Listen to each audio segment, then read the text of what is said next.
Estamos ya a la mitad de la mañana ya de este segundo día de este primer foro internacional de tributación digital y facturación electrónica muy completo, muy exitoso y del cual el Servicio de Administración Tributaria se siente muy honrado y a la vez orgulloso de haber coparticipado con Amexipac en esta iniciativa tan audaz que ha tenido la propia asociación vía Javier Vega con este liderazgo que nos ha acompañado en todo el proceso de facturación electrónica y que desde este panel quiero agradecer a todos los asociados de Amexipac toda la colaboración que siempre han tenido con nosotros, y parte de eso es el tema que nos ocupa en este panel, que es el caso de éxito en empresas transnacionales en el uso de factura electrónica,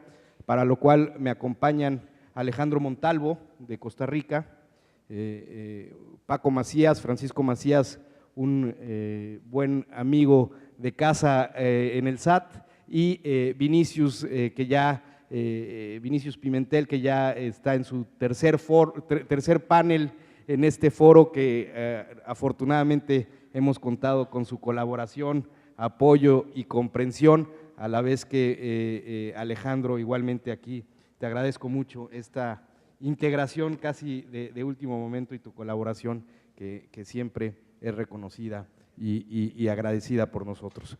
El foro, bueno, el panel en casos de éxito, para nosotros, desde el punto de vista del Servicio de Administración Tributaria, es bien importante la colaboración con la iniciativa privada, con las empresas. El punto de la existencia de los proveedores autorizados es un pivote a la vez para que esa colaboración pueda mantenerse y pueda ser mucho más estrecha. A mí me gustaría, Alejandro, que nos platicaras los beneficios económicos que ha representado tú desde el punto de vista de iniciativa privada, desde el punto de vista de empresa, qué beneficios económicos ha representado para las empresas de Costa Rica y a su vez de Centroamérica, porque me imagino que tú, como representante de GC1, tienes contacto con tus colegas en los países hermanos centroamericanos. ¿Qué beneficios has visto tú para la empresa en la implementación de la factura electrónica? Y sobre todo, tomando en cuenta que hoy día en Costa Rica no es obligatorio el uso de la factura electrónica, pero la tendencia va hacia allá. ¿Cómo ves tú los beneficios que se han obtenido en la economía de las empresas, y cómo ves tú la posibilidad de que en un plazo relativamente corto se pueda ir implementando de manera obligatoria en Costa Rica el uso de la factura electrónica? Muchas gracias. Bueno, como ya me presentaron, yo vengo de Costa Rica. Costa Rica es un lugar que antes del Mundial era un lugar, después del Mundial es un país un poquito más conocido, no sé si por virtud o por suerte o por alguna razón fuera de este mundo, nos fue bastante bien y fuimos mucho más conocidos después de la celebración del Mundial. Me gustaría también que nos conocieran por la factura electrónica, evidentemente, y la verdad es que Costa Rica es un país sui generis. La gente tiene algunas características importantes, los gobiernos tienen algunas características importantes y les cuesta o les ha costado hasta el momento. Esperamos que esta nueva administración es aceptar una coparticipación, una colaboración abierta del punto de vista privado. Cuesta acercarse a las entidades de gobierno, cuesta hablar con ellos en una forma directa y sincera. Es difícil, la verdad es que ha sido difícil. Sin embargo, es una labor que a título personal y en GS1 también, como miembro de la directiva y como dueño de una empresa que ha venido impulsando la factura electrónica desde hace muchísimo tiempo, pues nos hemos abocado y no hemos desistido del proceso. No hemos desistido porque estamos totalmente convencidos que los beneficios van a ser mutuos. Los beneficios que tiene la factura electrónica no van a ser solo gubernamentales, sino también van a ser desde el punto de vista de empresa privada. Y ahí yo creo que ha sido el primer error que hemos cometido en Costa Rica. El primer error, desde mi punto de vista, radica en que la hemos enfocado, o se ha enfocado como una herramienta únicamente para el control de los gobiernos, o sea, para el control del tributo. Y realmente en el transcurso del tiempo, las empresas que en estos momentos, que son aproximadamente unas 1000 empresas en Costa Rica, estamos emitiendo todavía muy poquitas facturas, no quiero decir el número para que no haya una comparación tan desventajosa con los millones que se hablan, los miles de millones que se hablan aquí en México. Las facturas y la gente, estas 1000 empresas ya han comenzado a tener un sabor de boca que a mí me parece que debemos difundir, que debemos llevar a los otros posibles contribuyentes, y el sabor de boca definitivamente es que la economía está latente, se da. Ahí, yo les contaba ahí a alguien, le contaba que yo uso factura electrónica desde hace aproximadamente unos 3, 4 años en mi empresa. Nosotros emitimos unas 350, 400 facturas, y alguna vez he tenido un cliente enfrente ahí en la misma oficina, en la sala de reuniones, y le digo, hagamos una prueba. Llamo a la secretaria y le digo, tráigame las facturas de un municipio que le hacemos algún tipo de servicio nosotros, y la secretaria en un clic me trae las facturas del municipio de los últimos 12 meses. Si yo le hubiera pedido eso antes de implementar un servicio de factura electrónica, la muchacha me ha dicho, está bien, de hoy en 8 le tengo el documento listo. Estoy seguro de eso, eso no es algo que es irreversible desde el punto de vista de los beneficios.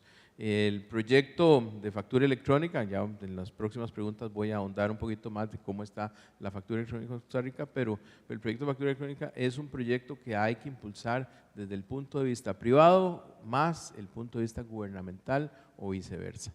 No podemos esperar una de las dos. Yo creo que la factura electrónica es igual que una mesa, tiene algunas patas, algunos lugares en donde se tiene que estar bien sólida, y una de ellas no puede crecer ni puede ser más larga que la otra. Y otra cosa que al final del tiempo nos hemos ido dando cuenta es como la emisión de la factura debe ser complementada por más cosas, por más valores agregados que se deben dar. Así es que la esperanza no se pierde, nosotros estamos seguros, hay una decisión presidencial, hay una decisión ministerial que se viene haciendo desde hace muchísimo tiempo, ahí venimos pateando la hora para adelante, pero ahí se viene dando de que va a haber una obligatoriedad en la presentación de la factura electrónica. Muchas gracias, Alejandro. Tocaste un punto muy importante y trascendente para nosotros, y yo creo que para todo el foro. Y voy a soltar la pregunta para los tres, dirigiéndome en este momento principalmente a Vinicius, porque viene también del sector gobierno. El punto que tocaste fue el control, ¿no? Desde el punto de vista de control, la facturación electrónica nos otorga mucho mayor control a la autoridad para con el contribuyente. Ya se ha platicado, aumenta la recaudación, tenemos la posibilidad de tener auditorías mucho más asertivas, mucho más precisas, mucho más rápidas, y con los resultados que se pueden determinar de una manera en un periodo de tiempo muy corto. Tomando en cuenta el control, tomando en cuenta el aumento de la recaudación, ¿cómo desde el punto de vista del gobierno, cómo desde la perspectiva del gobierno, con estos incentivos, por decirlo de alguna forma, cómo invitas a la iniciativa privada a que se una al proyecto de facturación electrónica? Bueno, muchas gracias otra vez por la invitación. Espero no estar aburriendo a todos con mis comentarios. Por primera parte, como ya hemos tenido la oportunidad también de llevar la experiencia a los compañeros de Ecuador y de Paraguay, juntamente con el CIET, siempre hablamos y tocamos en este punto, Guillermo. La experiencia de implementar un sistema de facturación electrónica en un país depende de una serie de cosas, pero un factor que impulsa sobremanera el suceso de esta implementación es la colaboración con las buenas empresas. Las buenas empresas quieren la formalidad del mercado, porque quieren cumplir sus obligaciones. pero sufren la concurrencia desleal de las informales o de las que, a pesar de formales, operan en muchas de sus operaciones, están en la informalidad. Entonces, la pregunta, ¿cómo atraer empresas para la facturación electrónica? Así es, cuando empiezas un proyecto, como están empezando en Costa Rica, por lo que lo entiendo, un buen comienzo es buscar aquellas grandes empresas, transnacionales, por ejemplo, que ya tienen la experiencia de facturar electrónicamente en otros países, para que te ayuden en un proyecto piloto, para que, por primero, administración tributaria y empresa entiendan lo que es facturar electrónicamente. Y después, para que a partir de esta experiencia, el mercado local de la tecnología de información se capacite de manera a que haya soluciones de tecnología de información nativas del país, de empresas locales, que saben cómo funcionan los negocios, que están ahí, están listas a prestar la asistencia técnica en los sistemas. Pero esa inteligencia, este conocimiento no nace de nada. Por primero hay que haber un ecosistema de empresas y gobierno que estén ya trabajando, o sea, que haya una estabilidad de normas. Y a partir de esta estabilidad de normas, entonces se construye este ecosistema de tecnología de información que puede que las demás empresas entonces cada vez más entren a facturar electrónicamente. O sea, la pregunta, ¿cómo se puede atraer las empresas al sistema? Por primero, un proyecto piloto siempre lo invitas o abres para que empresas se candidaten para participar del proyecto piloto. Con el proyecto piloto, todos quieren que funcione. Todos están ahí con ganas de que la cosa aconteça. Y ahí tienes realmente parceros, tienes amigos.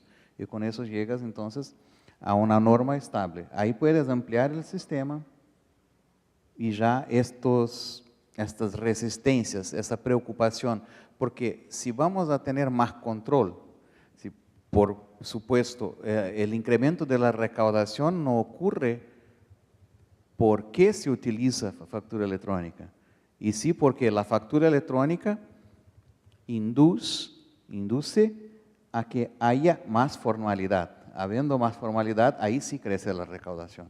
Pero no es la factura que aumenta la recaudación, sino la formalidad. No sé si llegué a contestar lo que quería. No, perfecto.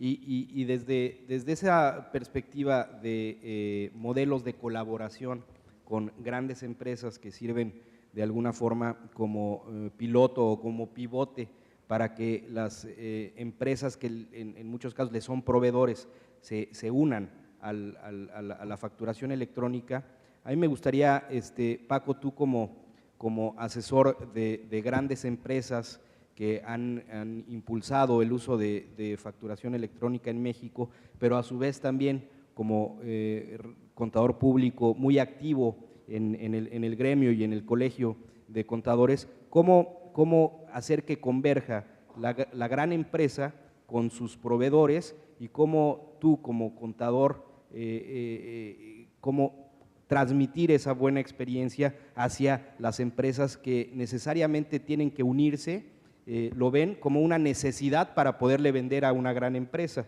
pero a su vez tienen que estar convencidos de que no es solamente para poderle vender a la gran empresa, sino que eso nos trae como consecuencia mayores ahorros o mayores facilidades en el control de las empresas. ¿Cómo tú como contador puedes ir transmitiendo eso hacia las empresas que rodean en el entorno de las grandes? Muchas gracias, Memo.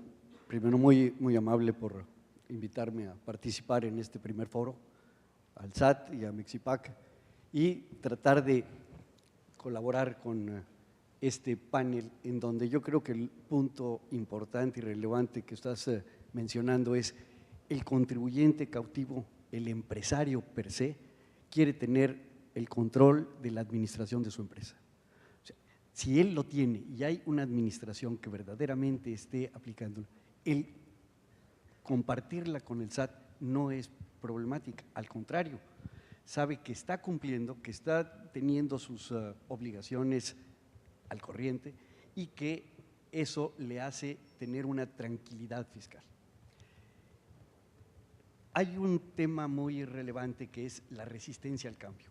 La factura en papel que duró 500 años, que era la evidencia de una operación mercantil que tuvo muchas modificaciones en estos 500 años, se firmaba con sangre, la caraba, después le pusieron el RFC, quién le imprimía, por cuánto tiempo, y todo eso era para tratar de controlar el documento en papel.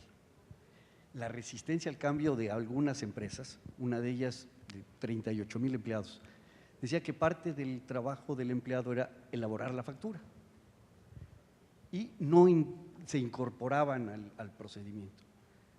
Como esto empieza a ser obligatorio y el mismo mercado te lo va solicitando, entonces al entrar se dieron cuenta de que esa media hora que se tardaban los empleados, al ya no tener que hacer factura, acumulado representaba más de 1,500 espacios laborales.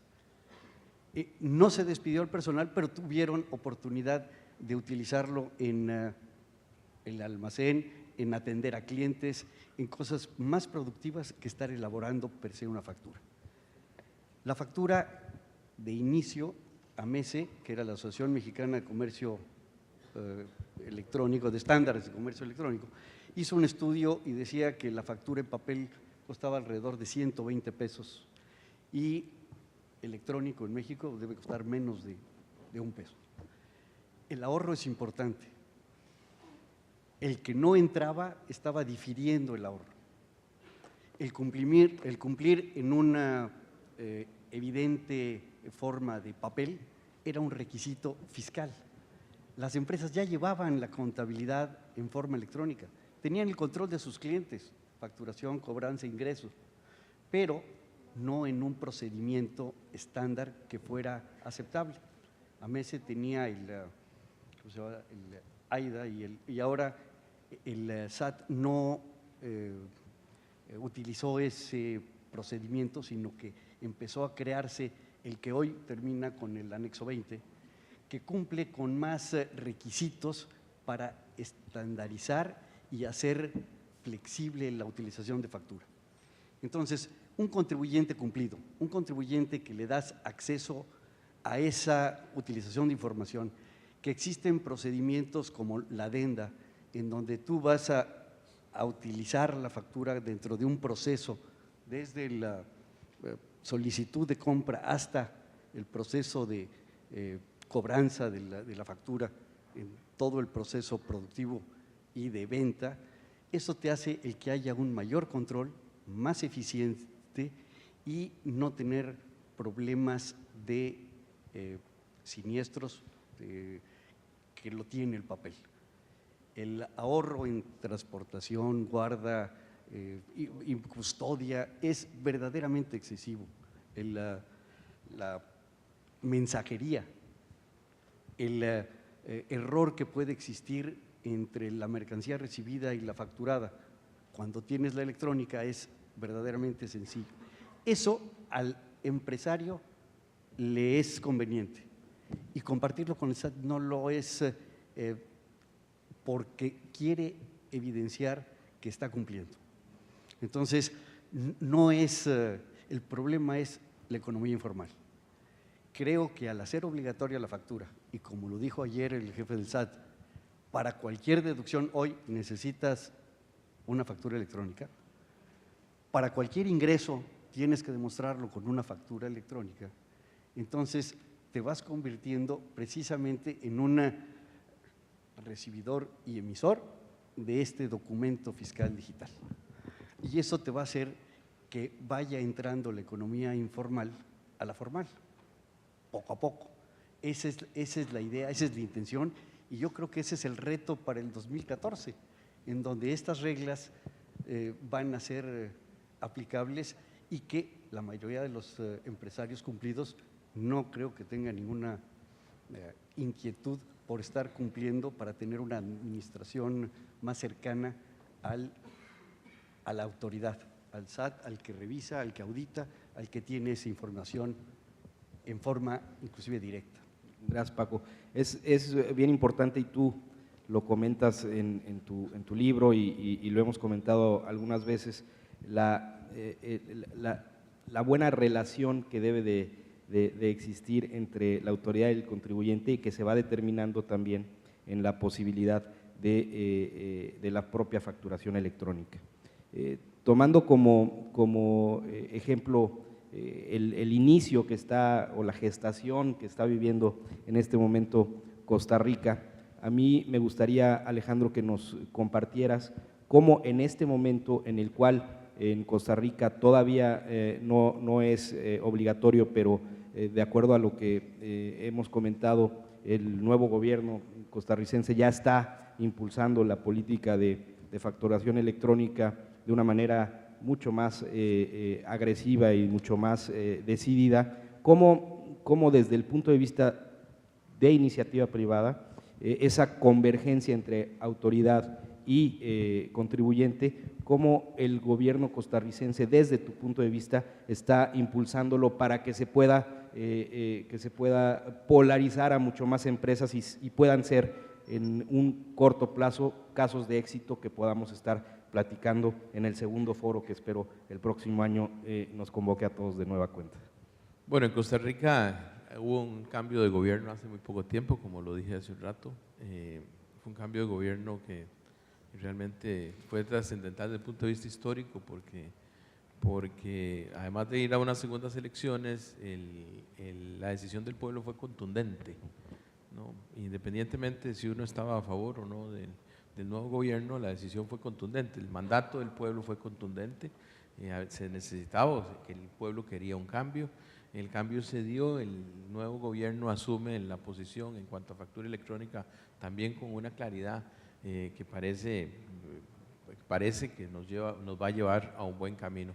Pero haciendo un análisis y ahora pensando y utilizando la palabra que utilizó Vinicius, el ecosistema en que estamos inmiscuidos, en donde debería participar el contribuyente, el cliente como tal, el cliente final que posiblemente es hasta contribuyente, eso se puede dar, la misma administración tributaria, las empresas privadas que promovemos el uso de tecnología, que estamos especializadas en factura electrónica, en gestión de cobro, en recaudo de dinero, en contabilidad o en otro tipo de cosas.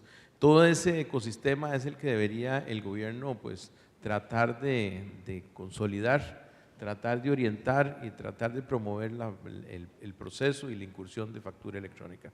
Aquí yo creo que más que una cosa de qué es primero, si deben ser los grandes o los pequeños contribuyentes, si deben ser los profesionistas o los profesionales independientes, como les decimos en Costa Rica, quiénes deben estar primero, si debe ser o no debe ser obligatorio. Yo creo que es una cuestión también de ecosistema, que el mismo ecosistema deberíamos conformarnos, el gobierno debería servir como un ente rector, como un ente orientador en ese tema y evidentemente no hacerlo solo, hacerlo en forma contundente y conjunta con las empresas privadas que estamos tratando de promover y con las otras organizaciones que al final del tiempo pues tenemos intereses, como en el caso de GS1, de la cual soy miembro de la mesa directiva, y yo creo que ahí estamos totalmente dispuestos y estamos tratando de hacer equipo con estas organizaciones, con estos entes y con nuestros asociados que son los empresarios, pues para tratar de que la factura electrónica en cuestión de un año, cuando vengamos al segundo foro, pues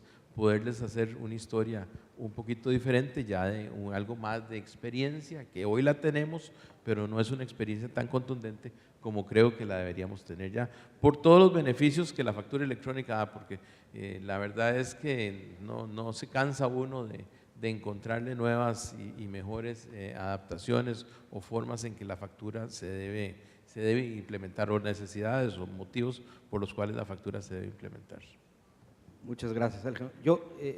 Es bien importante el tema de estos casos de éxito, de historias de historias bonitas, por decirlo de alguna forma, de historias en las que pues compartimos que, bueno, sin duda grandes empresas nos han ayudado, con las grandes empresas hemos podido empujar a los que están a su alrededor, a los que están en su ecosistema, como bien expresaba Vinicius, pero sin duda hay casos de resistencia, casos en los cuales los paradigmas no se rompen tan rápido.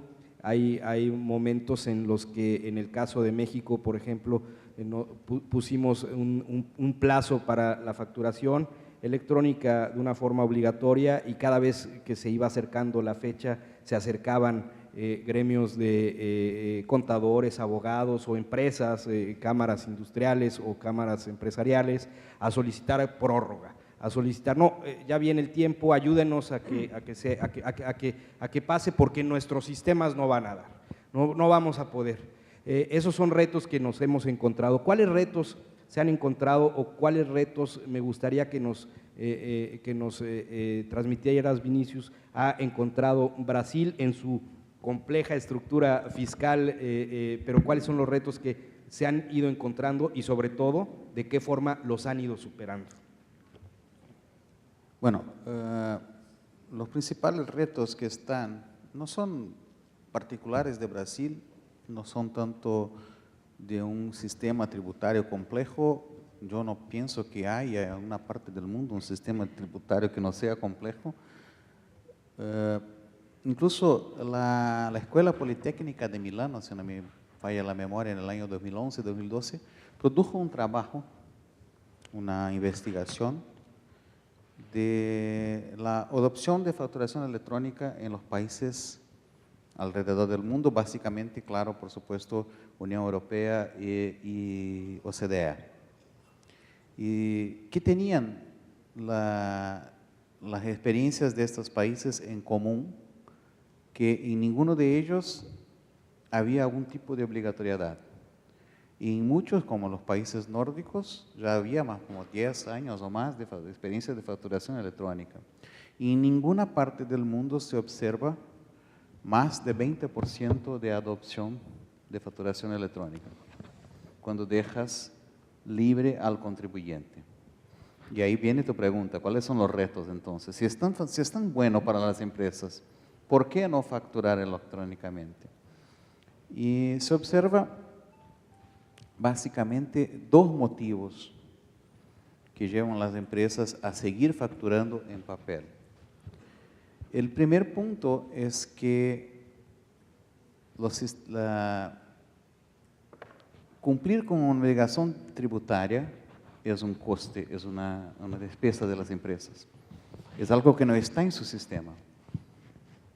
Y la información que va a la facturación que sirve para los sistemas tributarios sale del mismo punto, pero no es la misma información que sigue para los sistemas de contabilidad. Con eso tienes errores, con eso tienes problemas. Está caro para la empresa desarrollar un nuevo módulo solo para hacerlo electrónicamente, porque la solución de comunicarse con sus clientes, con sus proveedores de manera electrónica ya está lista. O sea, porque facturar es un costo adicional que no está agregando nada al negocio. O sea, sigo como hacía ya 10, 15 años para cumplir con la obligación tributaria y no necesito de eso para mejorar mi relación comercial. O sea, ¿por qué? Porque los sistemas tributarios, la información en muchas empresas, claro que no es el caso de todas, ¿no? Pero en muchas empresas es un coste y si no va a agregar nada al negocio, pues, ¿por qué hacerlo?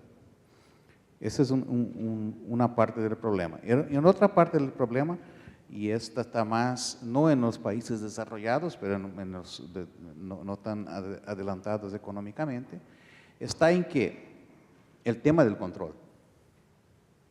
El mercado en los países cuanto menos desarrollados económicamente tiende a ser más informal. Si yo voy a facturar de manera voluntaria electrónicamente, yo estaré bajo más control y mi concurrente no. O sea, yo me quedo fuera del mercado porque no puedo, aunque lo quiera, operar en la formalidad, porque si yo opero en la formalidad estoy muerto, tengo más costes que mi concurrente. Entonces, esos son los temas en que uno piensa de los retos de la administración en la implementación de un sistema de facturación electrónica.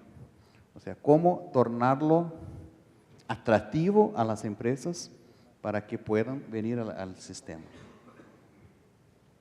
¿Cómo hacer que sea atractivo, Paco, y a la vez que tú como asesor, ¿no? ¿Cómo ayudar a la propia empresa a que lo vea atractivo, a que, como decíamos hace rato, a pesar de los incentivos que platicábamos, la empresa le entre, pero sobre todo tú como asesor de grandes empresas, cómo convencer de quitar ese reto en las grandes empresas, pero sobre todo en aquellas pequeñas, medianas y pequeñas empresas, sobre todo las pequeñas, y ya hace rato escuchamos el ejemplo de Máximo Frías, que para nosotros ha sido muy gratificante y aleccionador, porque muchas veces a nosotros como Servicio de Administración Tributaria nos dicen, oye, ¿cómo quieres que una persona en la sierra de Chiapas vaya y pueda facturar electrónicamente? Por esos ejemplos, muchas veces las grandes empresas o las empresas medianas se quieren extraer de la posibilidad de implementar nuevas tecnologías a sus procesos. ¿Cómo desde el punto de vista de asesor fiscal o asesor contable de las empresas, cómo lograr el convencimiento de estas al uso de nuevas tecnologías que van a derivar en casos de éxito en las propias empresas? Mira, yo creo que hay que partir de una premisa, que es lo que estaba comentando, de que la factura electrónica no agrega un valor agregado a la empresa. Las primeras incursiones en factura electrónica, el fiscalista no tenía el poder de decisión porque no hay un ahorro fiscal. Es el cumplir antes en papel, ahora en electrónico. El de sistemas o la contabilidad tampoco tiene un valor agregado porque ya está la contabilidad y la está en el sistema. Y el financiero, que era el que podía determinar esos ahorros que pudieran existir, no los podía tomar per se porque dependían del cumplimiento fiscal y de la forma de contabilizar y tener esa contabilidad en los sistemas. Yo creo que el éxito que ha tenido el desarrollo de la factura en México ha sido por la participación conjunta entre el SAT y los sectores que están desarrollando la factura en este periodo, que ayer lo decía Fernando, más de 10 años. Al inicio no obligatorio, después obligatorio con algunos y hoy al 100%. Esa forma de empezar, por ejemplo con Walmart de México, en donde hubo una comunicación directa de ver cuáles son las ventajas y las desventajas, cómo poder tener esa información que fluya desde el punto de vista financiero para tener una información fiscal, es lo que te da el estar desarrollando mejores prácticas. Estoy convencido de que mientras no fuera obligatorio, como decías, el 20%, algunos países están iniciando y tienen cierto esquemor. Cuando lo haces obligatorio y ya hay que cumplir, México ha destacado y estoy convencido de que hoy es el líder de factura electrónica, y que los retos que está haciendo seguramente van a ser copiados por muchos países y por muchas administraciones porque van a generar las mejores prácticas en este tema. Cómo esas grandes empresas permean a las medianas y pequeñas es precisamente por los beneficios, las bondades que la administración puede tener en relación al resultado de control y administración.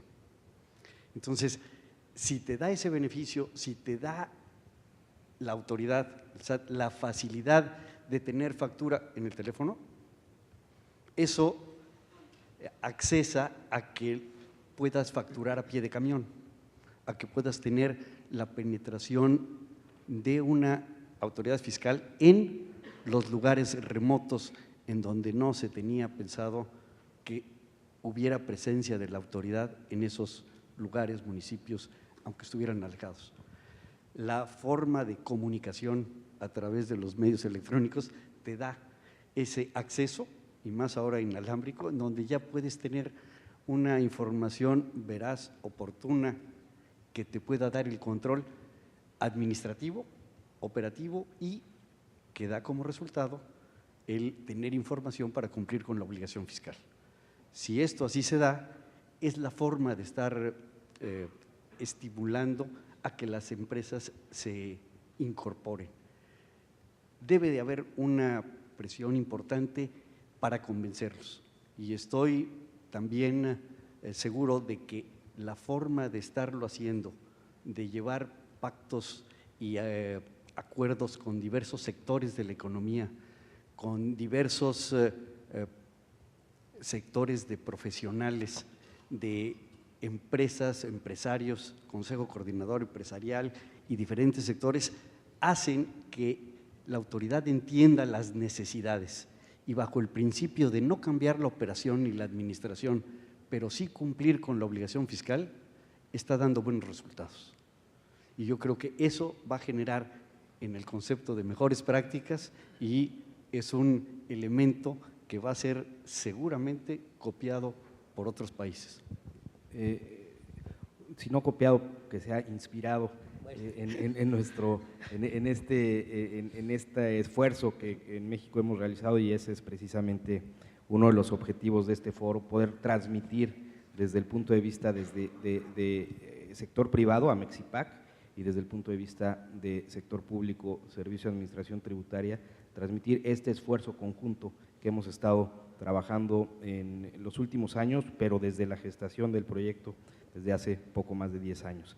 En esa perspectiva, Alejandro, el uso de nuevas tecnologías, del romper paradigmas, de poder ser caso de éxito en el próximo foro, ¿cómo ha ido tomando la iniciativa privada, el sector privado, los empresarios costarricenses, esa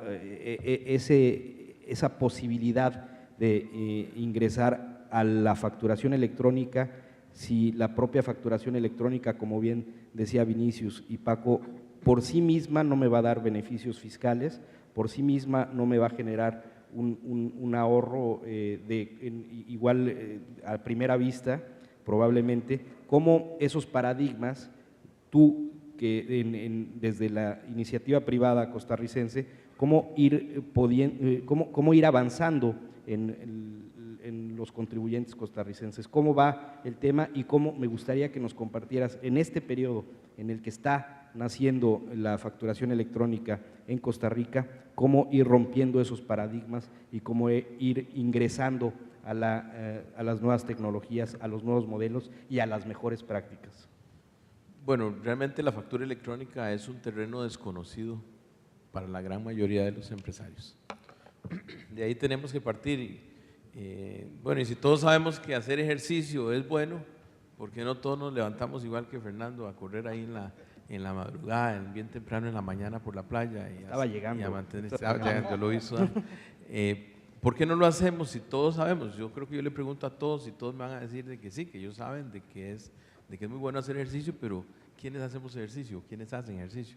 Pues yo no, yo no voy a levantar la mano, pero al final del tiempo, ¿por qué no se hace? Porque si sabemos de que la factura electrónica trae beneficios, son contundentes en cuanto a costos. Yo no estoy tan de acuerdo de que no mejora la situación empresarial. Lo que pasa es que el empresario no lo sabe.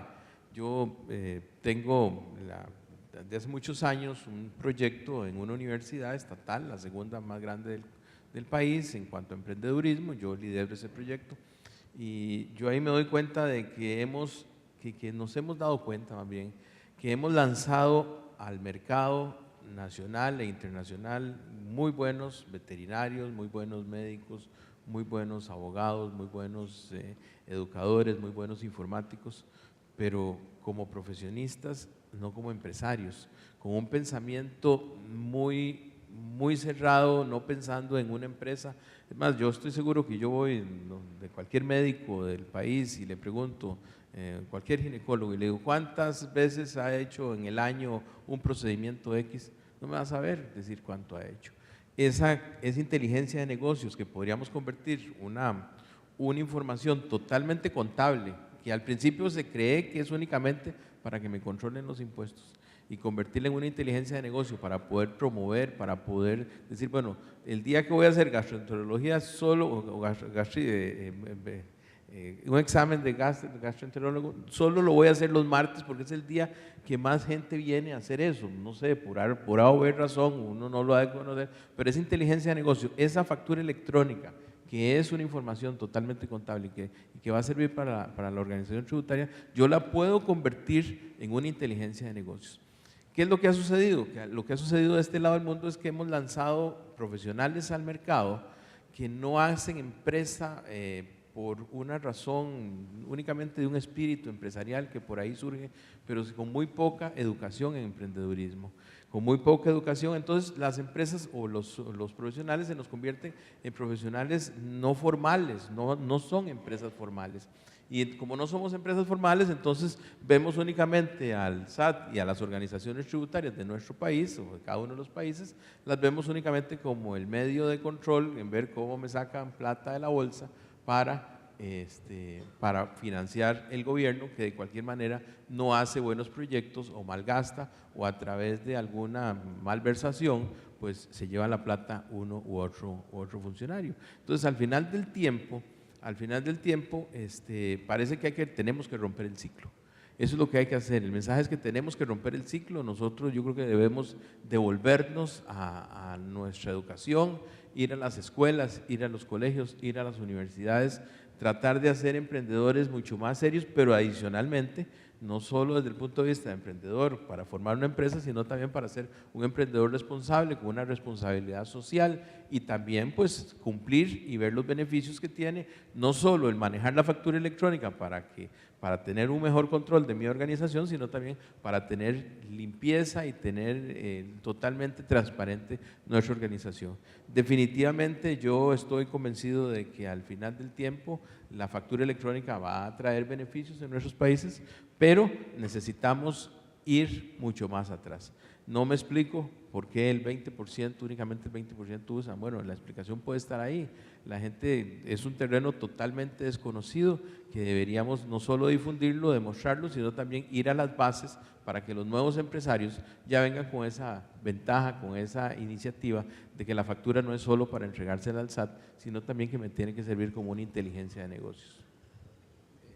Hablaste de inteligencia de negocios, emprendedurismo, mejores prácticas, que son conceptos sin duda que debemos de ir permeando entre los contribuyentes, ya sea desde el ámbito de la autoridad, pero también, sobre todo, desde el ámbito privado, como representante de GC1, como representante de colegios de contadores, pero a mí me gustaría, Vinicius, que nos compartieras ya para cerrar, que el tiempo casi se nos está terminando, hablando de inteligencia de negocios, emprendedurismo, mejores prácticas, cómo Brasil, usando estos conceptos, ha impulsado la facturación electrónica y cómo desde la perspectiva de la autoridad brasileña puede ir recomendando el uso de la factura electrónica, cómo poder difundir el uso de la factura electrónica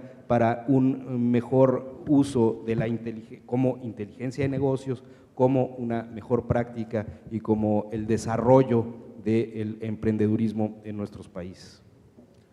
Bueno, no me llevaré más de 45 minutos para contestar eso.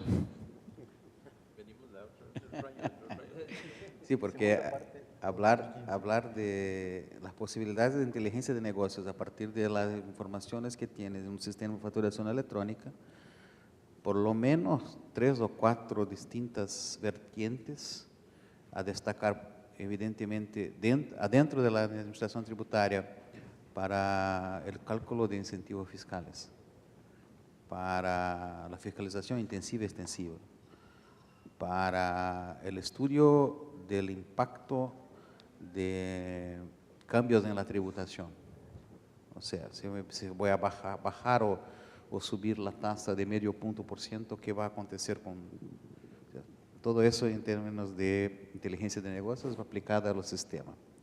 Ya desde el punto de vista de las empresas, me parece que no hay tanta ventaja en utilizar la facturación electrónica en ese sentido, porque la información ya está en su sistema financiero.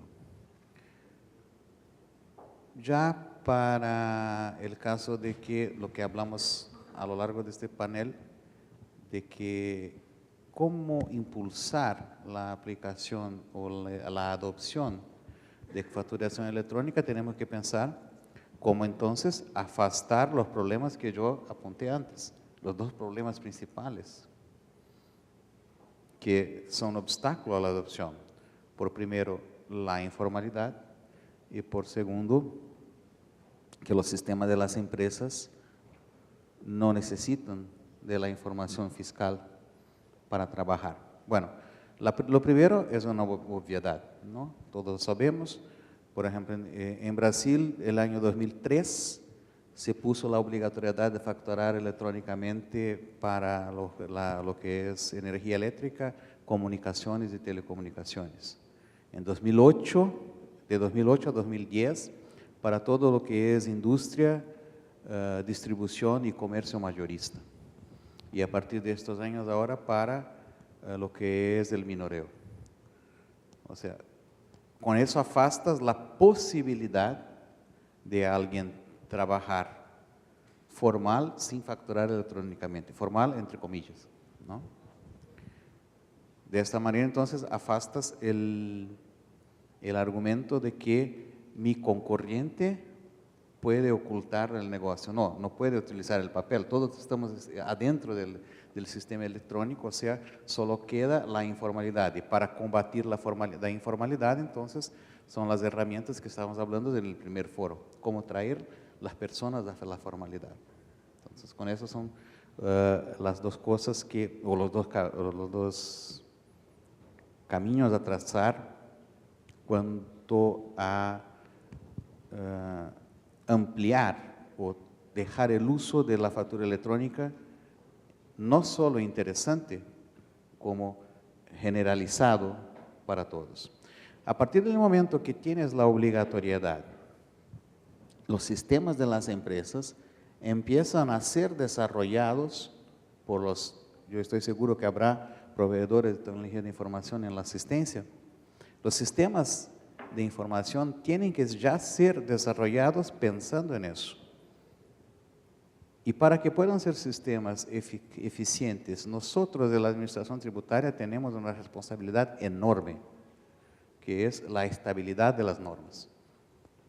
No sabemos, no sé en sus países, pero no sabemos ser estables. Tenemos que aprender a ser estables. Es algo que a nosotros nos compite. Porque con eso, si somos estables en las normas, los sistemas pueden ser estables y pueden entonces ser desarrollados tanto para atender la información necesaria al gestor de negocios, que es quien pone el capital y quiere el capital, el lucro, cuanto para que la información llegue a la administración tributaria. Si la información está en el mismo punto y sale al mismo tiempo, entonces los errores que tenemos hoy día en el sistema de facturación y aquellos que ya tienen facturación electrónica en sus países saben que la calidad de la información lleva tiempo para que sea utilizable en todas esas ventajas que hemos hablado a lo largo del día de ayer y el día de hoy. El uso de la información es que hace que la información sea buena. En cuanto no se utiliza, no se sabe, y si no se sabe, bueno, no hay lo que hacer. Y para terminar entonces, y para contestar el título del panel, que es el caso de éxito de empresas transnacionales en uso de factura electrónica, y qué modelo tenemos en Brasil para eso. como dije antes, factura electrónica es un género del cual hay muchas especies. Y en Brasil tenemos comités en que empresas y administración tributaria participan y conversan con nosotros sobre lo que está bien, lo que necesita mudar y lo que es necesario innovar en el sistema de facturación electrónica. Hay quienes piensan, no, si el sistema de facturación electrónica nació en el año 2006, se tornó obligatorio en el año 2008 y de 2010 en adelante no hay más la posibilidad de operar bajo la obligatoriedad. Entonces el sistema está listo. No, justamente ahora que tenemos masa crítica de empresas, tenemos masa crítica de informaciones para entonces tornar el modelo bueno para todos. Y la manera de hacer eso son estos comités. Entonces tenemos, por ejemplo, un comité que es de las empresas de industria, distribución y mayoreo. ¿Y quién representa a las empresas? Es un representante de una empresa transnacional que hay en México, inclusive, que es Gerdau, ¿no? El otro comité que trata de las empresas del minoreo, quien representa a las empresas en el comité es una amiga nuestra de Walmart. En lo que trata de documentos de transporte, quien representa es de una compañía aérea transnacional también. O sea, las empresas transnacionales son las que más tienen interés, en primer lugar, que existe el sistema, en segundo lugar, que el sistema funcione y, más importante, y aquel que hablaba el jefe del SAT ayer, que caminemos en un sentido de que sea posible algún tipo de estandarización. Yo soy muy escéptico en ese sentido. Yo pienso que pensar que habrá un patrón internacional de factura que todos adoptemos es utópico. Sería bueno, pero es utópico. Pero sí podemos y debemos trabajar en el sentido, por ejemplo, lo que está llevando CIAT desde el año 2010, de una factura electrónica internacional. No es lo mismo, ¿eh? Tenemos cada uno de nosotros las facturas de nuestros países o de nuestros bloques económicos, como será el caso de NAFTA, como será el caso de Unión Europea o del Mercosur.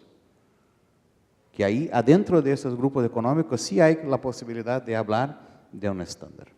Pero cuando el comercio globalizado será, pienso yo, eso es lo que defiendo yo, no hablo aquí por Brasil, sino por mi opinión particular, tenemos la necesidad de alguna manera de una factura electrónica internacional, sí, que permita que compartamos las administraciones tributarias informaciones entre nosotros, especialmente para los casos como precios de transferencia y todo eso.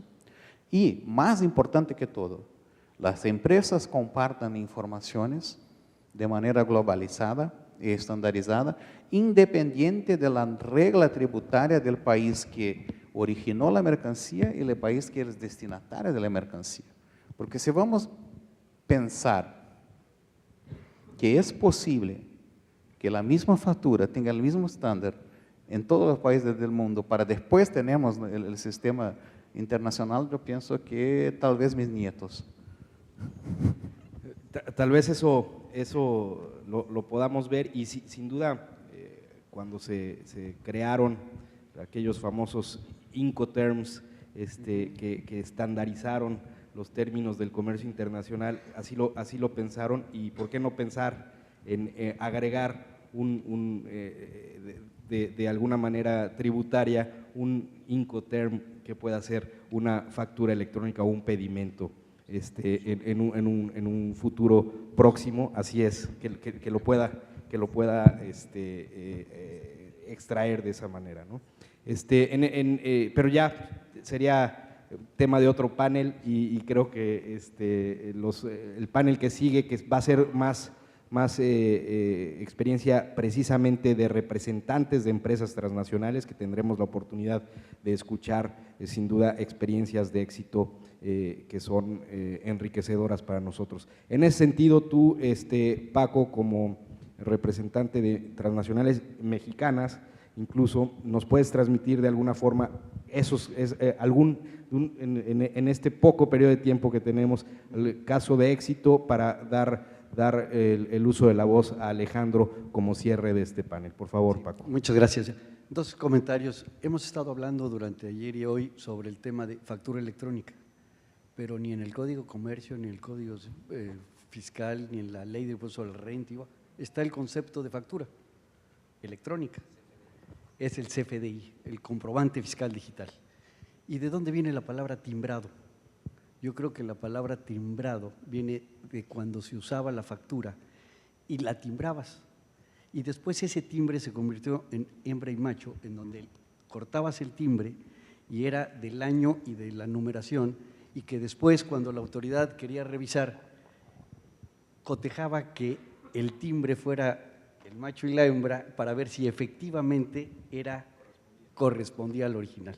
Entonces, de ahí yo creo que es el timbrado para ver que efectivamente corresponde al documento original. ¿Qué es lo que hay que hacer? Yo creo que hay que permear el concepto de factura en todo el ámbito.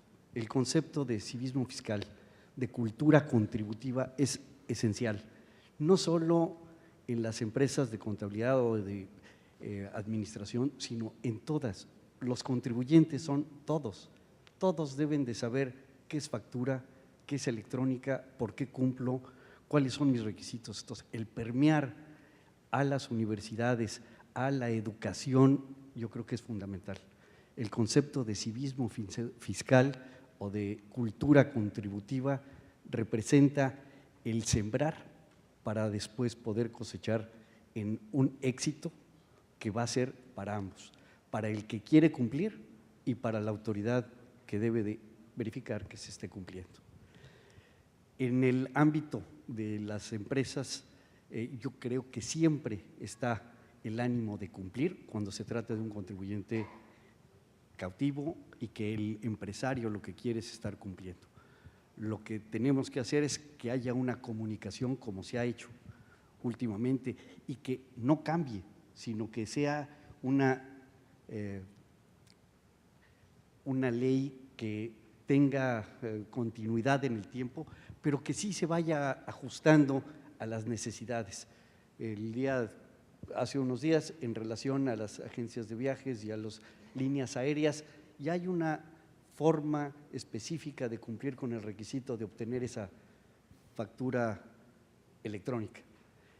Así debería de estar actuando la autoridad con los sectores de empresa para tener esa facilidad de poder cumplir sin modificar la estructura administrativa y operativa de los negocios en las empresas. Sí, sin duda la estabilidad nos va a generar certeza, la certeza nos va a dar facilidad y la facilidad nos va por sí misma a dar el cumplimiento fiscal. Alejandro, para cerrar, te agradecería tus comentarios. Sí, yo me quedaría con nuestra obligación, nuestro compromiso de trabajar ni como gobierno, ni como empresa, ni como contribuyente, sino trabajar en ese ecosistema que bien se mencionó hace un rato, en trabajar en la parte educativa, en enseñar desde el principio el por qué se debe dar la factura. Es algo que al final del tiempo se aprende a nivel de ejemplo, como aprendemos muchísimas cosas en nuestra vida a nivel de ejemplo.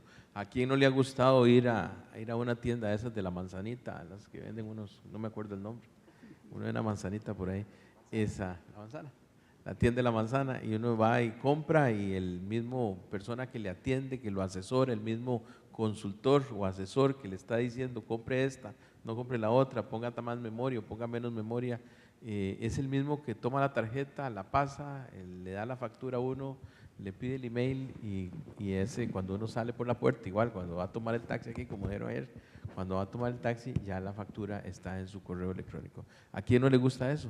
A todos nos ha gustado. Cuando la primera experiencia que tuvimos, todo el mundo queda admirado, esto es lo que quiero.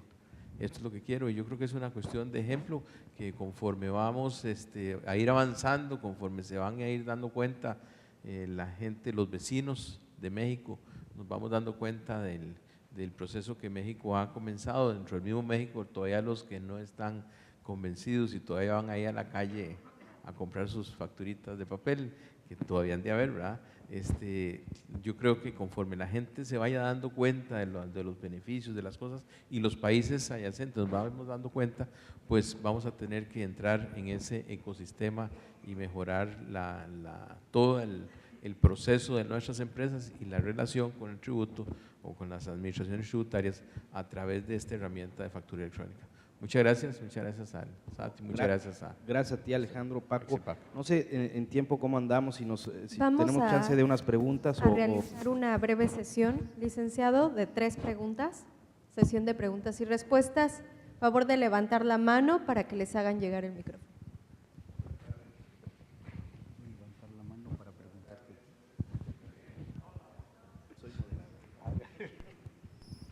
Buenas tardes, mi nombre es Jaime Novelo del Colegio de Contadores Públicos de Cancún y debo de empezar esta pregunta ofreciendo una disculpa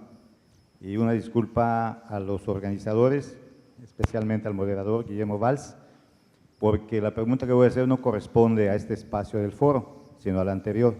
Lamentablemente no se pudo hacer más que una sola pregunta con su respuesta, y por lo tanto acepto que si no me la pueden responder los panelistas que están allá, que creo que sí pueden, pues aceptaré esa disculpa y no dejaré de sentirme mal por haber estado actuando fuera de tiempo. Entonces, la pregunta va en lo siguiente. En México tenemos una nueva legislación y quisiera yo a los panelistas, dentro de lo que queda de tiempo, preguntarles cómo han resuelto en su país la problemática que tenemos en México, que para mi gusto y para gusto creo yo de mucha gente, porque lo he comentado con muchos colegas, no se ha resuelto. Y no se trata de la microempresa, se trata de la microempresa. El tianguista, la verdulera del mercado, las personas que incluso recogen ropa usada y se ponen a venderlas en esos tianguis mejor conocidos como mercados de pulgas. Ahí dijeron por parte del presidente del SAT, del director del SAT, que hay gente que quiere contribuir y no puede contribuir, y de ese mundo no sabemos, yo quiero pensar que sí quieren contribuir. ¿De qué manera han solucionado ustedes en sus países, si es que lo han solucionado, ese problema de la mini empresa, que en este caso pues podemos llamarlo empresario al que lleva a cabo un acto de comprar y vender?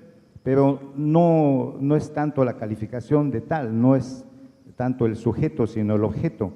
¿Cómo han solucionado su problema con ese mundo que en México no considero que sean miles, sino millones de mexicanos que no están contribuyendo ni siquiera con un peso, que bien pudiera ser, pues no de un peso, pero sí de 50 o de 100 al mes, a efecto de que pudieran también tener la posibilidad de exigir, que es una segunda situación que se daría, qué se hace con sus impuestos? Gracias. Muy buena pregunta. Para eso hay que salir un poco del tema y adentrar un poco a la academia. Y en cuanto nos detendemos en lo que es la tributación ortodoxa, no hay respuesta. Para eso hay que salir a los impuestos llamados heterodoxos o no ortodoxos. O sea, no vamos a tributar renta, no vamos a tributar circulación de bienes, no vamos a tributar propiedad. Es otro tipo. Y para eso hay algunas soluciones alrededor del mundo. Por supuesto, puedo comentar lo que estamos empezando a hacer en Brasil hace ya unos 3 o 4 años. Y fue lo que yo hablé muy rápidamente antes, que es el microemprendedor individual. A esta persona se le da un número de identificación tributaria, cada uno de nosotros tiene su sopa de letritas, ¿no? Para nosotros es un CNPJ, y esta persona entonces debe de pagar un X mensual fijo, y con eso están adimplidas, están cumplidas todas sus obligaciones tributarias, trabajistas y previdenciarias. Esa es una manera de hacerlo. ¿Es la única? No. ¿Funciona? Bueno, con eso sí se puede traer las personas a la formalidad.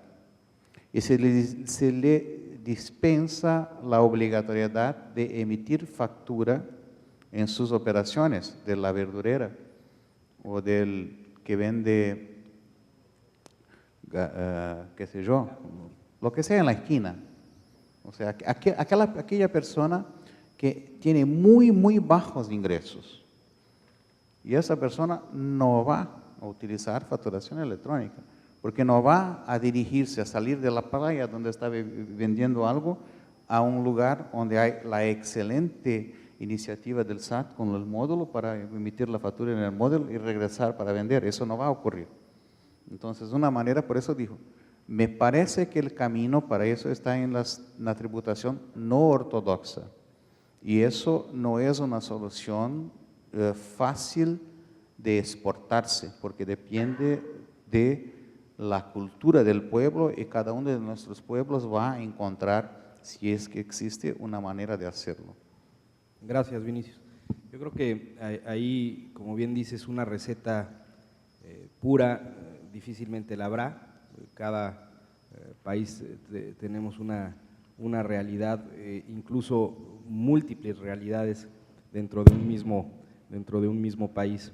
En México el tema que tú comentaste de la cuota fija estuvo vigente pues casi 7 años u 8, que fueron los extintos repecos, el régimen de pequeños contribuyentes, que tenían alrededor de 3.8 millones de contribuyentes, de los cuales realmente pagaban un poco menos de 800,000, o sea que el tema no necesariamente es con una cuota fija.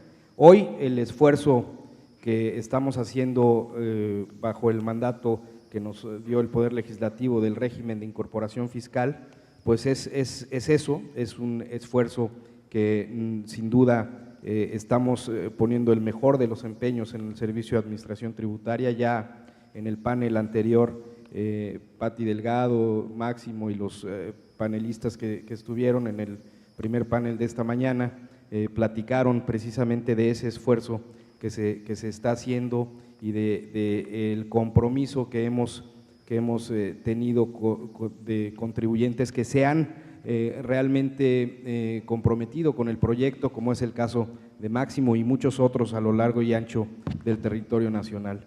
Sin duda no es un tema fácil, no es un tema que el día de hoy esté resuelto, pero la transición que la propia Ley de Impuesto sobre la Renta nos dio de 10 años y el esfuerzo que estamos poniendo en el Servicio de Administración Tributaria, pero sobre todo el compromiso de los contribuyentes en el régimen de incorporación fiscal, nos va a dar, estoy cierto, la posibilidad de un éxito mucho más cercano a lo que se tuvo en el extinto y ya fracasado régimen anterior de pequeños contribuyentes. Espero con esto se haya dado respuesta. Creo que habían 2 preguntas más.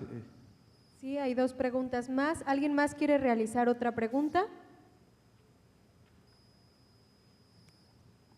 Bueno, pues no habiendo otro asunto que tratar, yo no me queda más que agradecerle a Vinicius, a Paco, a Alejandro su buena disposición, sus interesantes comentarios y sobre todo su visita en este foro, y ya quedamos emplazados, mi querido Alejandro, para que en el segundo foro nos puedas compartir los casos de éxito de Costa Rica. Y traer tenis para acompañar a Fernando a correr en la mañana. Eso es todo. Muchas gracias a todos y bueno, pues no sé, lo siguiente. Gracias. Muchas gracias. Gracias, Memo, muy amable.